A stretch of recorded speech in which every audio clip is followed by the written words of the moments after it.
So ayan guys, natapos na rin sa wakas yung ating kisame. Ayan, na-repair na rin natin. Pati yung wall natin, paikot sa loob nating ating bahay. So dito guys ay yung kisame naman ng ating ginawa. Ayan. Napakaraming crack niyan guys sa kisame, kaya inayos natin yung mga masilya. So nung natapos na yan guys, ayan, napakagandang tingnan na. Makinis na, malinis na. So hello guys, welcome to my channel, The Well Mix Vlog. Please like, share, and subscribe. Thank you. Ayan, good morning again. So tuloy-tuloy lang tayo sa ating trabaho. Ayan, yung kahapon na naglagay tayo ng corneta. So mamasila natin ngayon guys yung mga screw. Yung mga screw nya, yung mga nakalubog, may butas, mamasilihan natin. Ayan, hindi pangit pinturahan kung may butas yung screw eh. Kailan takpan natin yung butas guys ng epoxy. Ayan, takpan natin ng epoxy. So paikot guys, lalagyan natin gandun. Ito guys ay gumamit ako ng El Capitan Epoxy A and B. Ayan, kasi medyo malalalim yung butas ng screw, kaya kailangan na tapalan natin yan guys ng epoxy para madaling matakpan.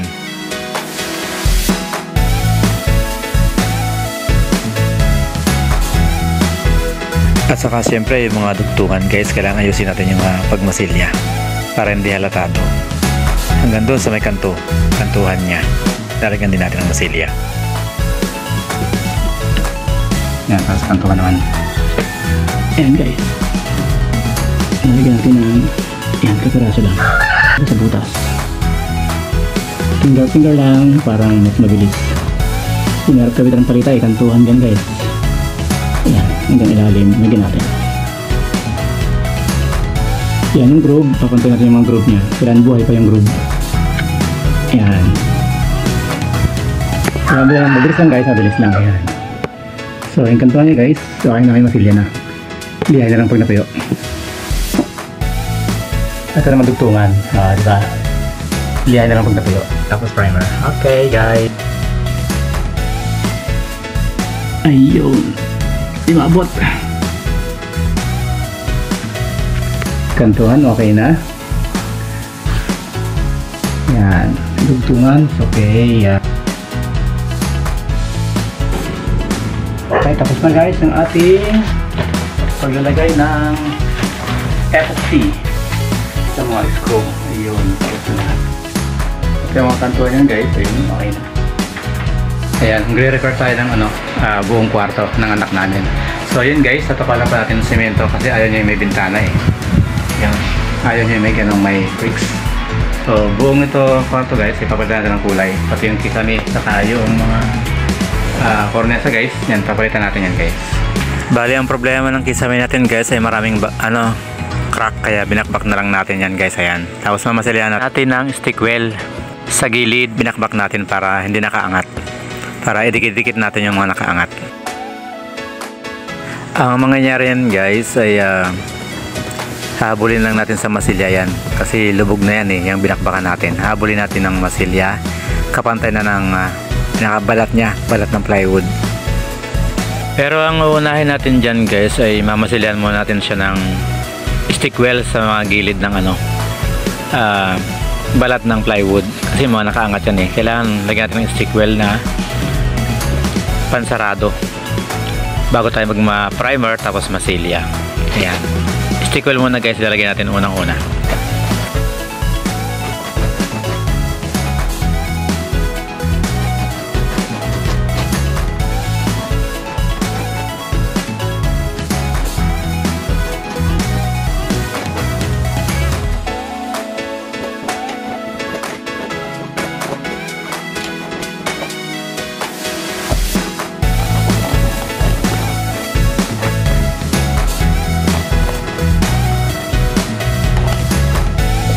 Pagkatapos nito guys ay patutuyin natin siya ng mga 5 hours. Pwede na tayo mag primer.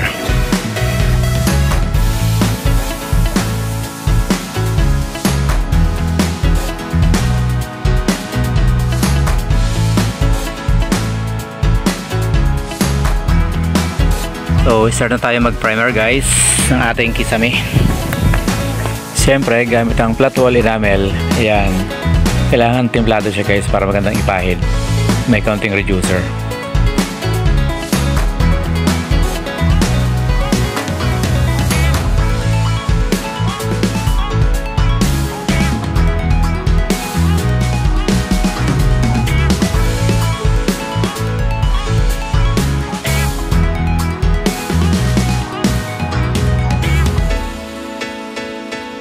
Kumbaga guys ay re-remedyohan lang natin yung mga kisame natin na may mga crack.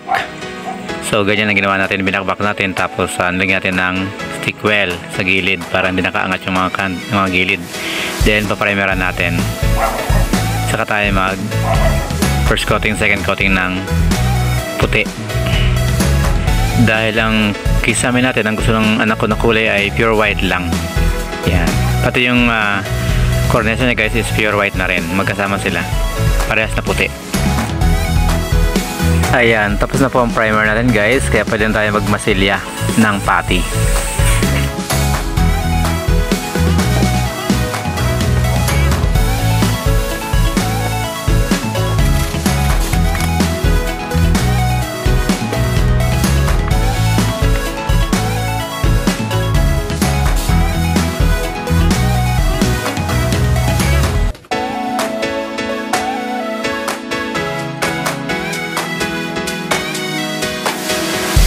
Okay lang sana mag-repaint guys ng kisame kung walang mga problema. Pero itong kisame ng kwarto ng anak namin guys, malaking problema to. Napakaraming crack niya. Kaya kailangan bakbakin yung mga may crack, yung mga biyak-biyak para mamasilya natin ng maayos.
After natin magmasila ngayon guys, siguro bukas na lang tayo liliha para matuloy mabuti masilya natin. Bukas na rin tayo first coating.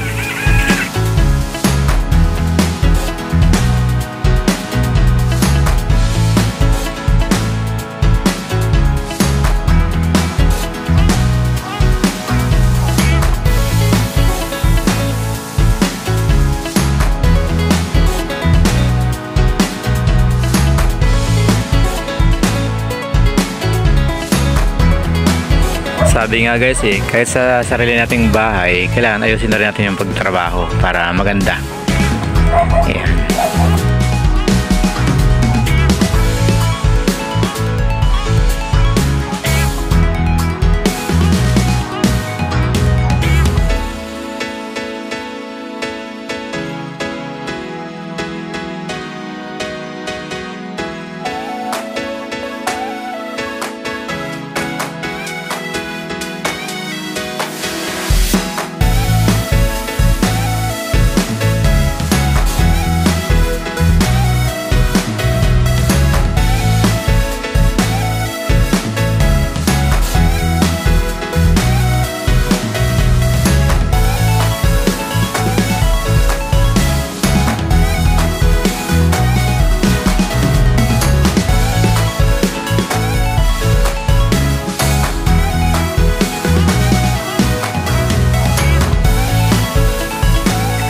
Ayan guys, pwede na tayo mag primer kasi tapos na tayo magliha sa ating kisame. Kumbaga guys, lagi natin lalagyan ng reducer o paint thinner yung ating pintura para magandang ihagod, ipahid. Kasi ang gamit nating pintura guys ay QDE, Quick Dry Enamel. Kailangan may reducer na paint thinner.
At syempre, pag natuyo na yung ating primer, pwede tayo mag-start first coating and second coating sa ating kisame.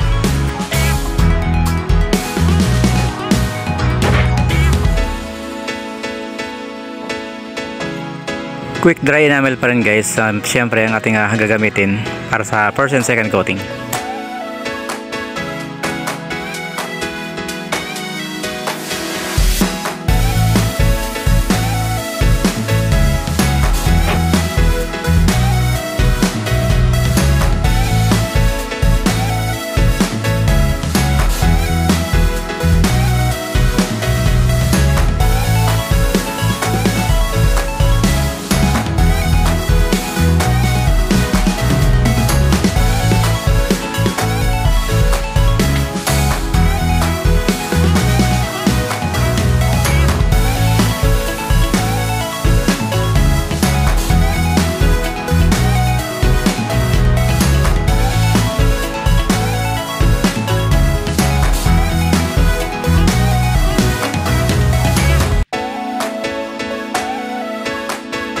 Yan nga pala guys, nakikita nyo butas sa taas ng kisame ay Perexit.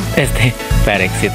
Danan ko yan guys papunta sa kisame para pag may nasisira sa bubong, nire-repair ko yung sa loob ng kisame. Diyan ko dumadaan.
So ayan guys, natapos na rin natin ang ating cove light ba yan tawag dyan. Doon sa may ilaw natin guys. Ayan, so malinis na, makinis na. Yan guys ang finish natin nang matapos nating masilyahan yung maraming crack. Ayan, ngayon naman guys ay kukulayan natin yung cornesa natin para matapos na yung ating kisame. So first coating and second coating sa cornesa guys.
And so finally guys, ayan, natapos na rin po natin ang kwarto ng aming anak. Ayan, so tapos na ang ating kisame. Napakaganda na guys, parang bago talaga. Ayan, siyempre pa pati yung wall. Ayan, natapos na rin natin guys. Kaya naman parang bago na uli ang kanyang kwarto guys. Yan, repaint lang yan guys, repaint. Ayan, kasi dati may kulay na yan, repaint lang natin. Tapos niretokin natin yung mga bakbak sa kisame. So, kahit paano guys, napaganda natin, di ba? Yung kwarto na dati ay madumi na at saka sira-sira na yung kisame. May mga crack na yung kisame. So, ngayon, bagong-bago na siya guys. Oh, di ba? Nakaya ko kahit ako nag-iisa lang. So, bali natapos ko yan guys. 3 days hanggang 5 days kasama yung wall.